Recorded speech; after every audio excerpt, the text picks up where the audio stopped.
Peace, family. So I'm here making this video because I wanted to give a little bit of help to those who would like to receive this. Many times, many of us feel helpless, hopeless when things are happening to us in society. We feel like there's nothing that we can do, and I'm just here to share some knowledge with y'all on things that we can do straight from home about our circumstances, how we can change our circumstances literally from just being in our back or front yards. This book right here is called Rootwork, Using the Folk Magic of Black America for Love, Money, and Success. It's by a sister named Tiana Lee McKiller. She went to the University of New York and studied anthropology, and she also studies Afro spiritual traditions. I'm just going to start right from what is root work, and then I'm going to go into the 6 common beliefs of root workers, because I want y'all to see, I want y'all to get a feel of what it is that we believed, what has remained a part of our beliefs, and what it is that we should readopt as a part of our beliefs as we move forward, to preserve our own bodies, to preserve nature, to preserve life in general. Okay? So what is root work? Root work is a form of folk magic that uses the elements of nature to create change in ourselves, others, and our environment. It is an African American form of shamanism that makes use of herbs, stones, rocks, and other organic material to heal the body or the mind, or to solve a problem. Like all other forms of shamanism, root workers believe that we can use the unseen forces in nature to manipulate the tangible world. Root work is also known as hoodoo in the southern part of the United States. The word hoodoo is probably derived from the word juju, an African word meaning magic, or from voodoo, a corrupted version of the fine word voodoo, meaning spirit or God. But unlike voodoo, lakumi, candomblé, shango, etc., root work is not a religion. It has no pantheon or priesthood. It refers only to a set of healing and spell practices, and the practitioner can be whatever religion they wish. The theology behind the spells has been lost, thus there are no formal initiations into root work. However, a good practitioner is traditionally referred to as a doctor, mother, uncle, or aunt out of respect for their vast problem-solving skills. Prior to the Great Migration of Black to urban cities, these shamans were equally feared and respected, and usually lived away from the quote-unquote regular folks, and made a profitable business off people who would sneak to them under the cloak of darkness for help in resolving their issues. Most people live by the saying, you want salvation? Go to the church. You want something done? Go to a root doctor. Root work also served as a practical purpose in the Black community. Many Africans had experience working with herbs in their homeland and transmitted their botanical knowledge to their children. This information was passed on orally and was used to cure the sick and ailing. The most common afflictions root workers treated were smallpox and digestive disorders by boiling down roots of certain herbs like spinet and sensitive plant and making a tonic for their clients to drink. All Blacks in the South had to know basic healing techniques because traditional health care was too expensive for slaves to afford. In fact, many whites couldn't afford the traditional doctor either and would often turn to their slaves' botanical knowledge for cures. So then it talks about how the Native Americans influenced it. It talks about root work today. It talks about root work in popular culture, root work in the 21st century. But really what I want to get to is the 6 common beliefs of root workers, what they live their lives by. Number 1, there is one God. Most root workers believe in one God, and we must ultimately answer to for all our actions.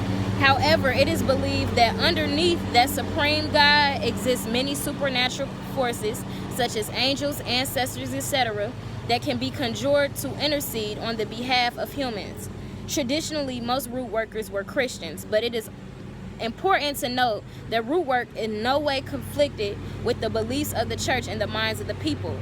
It merely supplemented the religious beliefs to which they adhered. It was believed by Africans that if 2 things are good, you shouldn't have to choose which one is better. 2, the earth is sacred. To root workers, the earth is a living, breathing entity and is sacred. It is from the earth that we get all our materials to form our works, and it is our home. It is of great importance to the root worker to honor the earth by leaving offerings periodically out of respect for the forces of nature. That is why they don't take dirt, rocks, or shells without leaving something first. This practice has been misunderstood by many as a primitive act, when in fact it symbolizes humility and appreciation for forces beyond our comprehension. 3. Physical death is not final. The root worker acknowledges that physical death is not final and the soul of a person is eternal and therefore can be communicated with. It is believed that the spirit of the dead have extraordinary power to impart wisdom on the living because they have passed on to a spiritual plane where the past, present, and future are one. 4. The future can be foretold. Root workers rely heavily on divination to foretell the futures of their clients. Playing cards, bones, shells, dream interpretation, and especially the ability to recognize omens in nature were highly prized skills. The practice of reading omens in nature was lost in the 1930s during the Great Migration of African Americans from the Royal South to the North, the more urban North. The spiritual and psychic readings remain one of the most popular forms of divination. This usually involves the use of candle and a glass of water to read the client.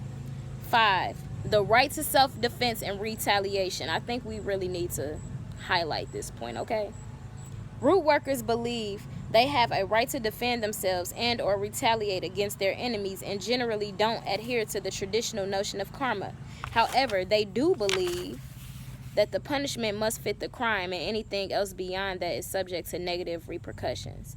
And then the last one, honesty and confidentiality. It was and is one of the greatest crimes for a root worker to cheat a client for personal gain. The root worker's ability is viewed as a great gift.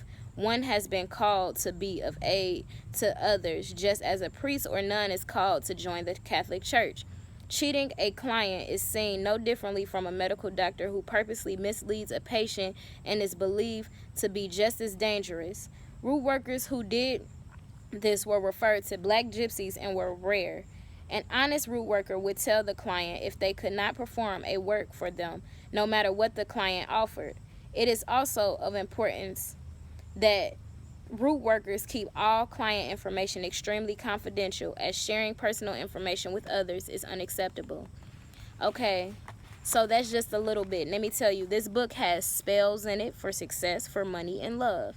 It has spells on how you can get an enemy back. You got spells on how you can attract a loved one. You have spells about everything, and all the spell is, according to this book, is when you take different elements of nature and you put them together. You don't even have to say no words. You don't have to sing. You don't have to do no chant, anything like that. All you need is nature. I wanted to share this because I think many times there are Africans who are currently within religion who are afraid to even discover or look into African spiritual concepts because they believe somehow it goes against their religion. This says otherwise, and Africans say otherwise. Africans in general, when it comes to our spirituality, we're very open in the way that we practice and what we believe in. We do understand that God is talking to everyone in a different way, so we are open to people having different beliefs around God. God doesn't care because God is God at the end of the day. That's one, and God is going to remain God, and God made you, so God knew that you weren't going to completely adhere to everything that the earth, or not even that the earth, that society was trying to tell you. And two, there are many people who come into knowledge and lose their religion, but then they don't pick up anything else. And to be honest, for me, I believe that those people are even worse off in many cases because they don't have anything that they're putting their spiritual energy within. And for us as Africans, I believe us to be the most spiritual people of the earth. Given that we are the original beings of the earth, we should be more connected to everything around us. And with that, it's important that no matter what you choose to believe in, that somehow you have some type of spiritual grounding. It doesn't matter what to me right now.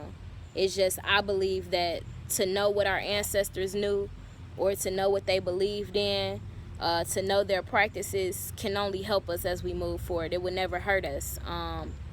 It can make us more powerful, give us the power to tap into them, their power. So many different things that I've experienced since I have started to embrace my African spiritual self.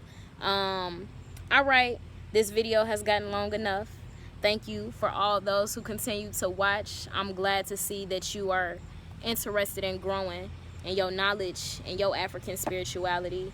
And may we just continue to push ourselves forward, continue to live in peace and love and harmony, and embrace all that we are and love it, you know. All right, y'all. Peace, love, Black power, all day, every day. Ain't no other way, okay?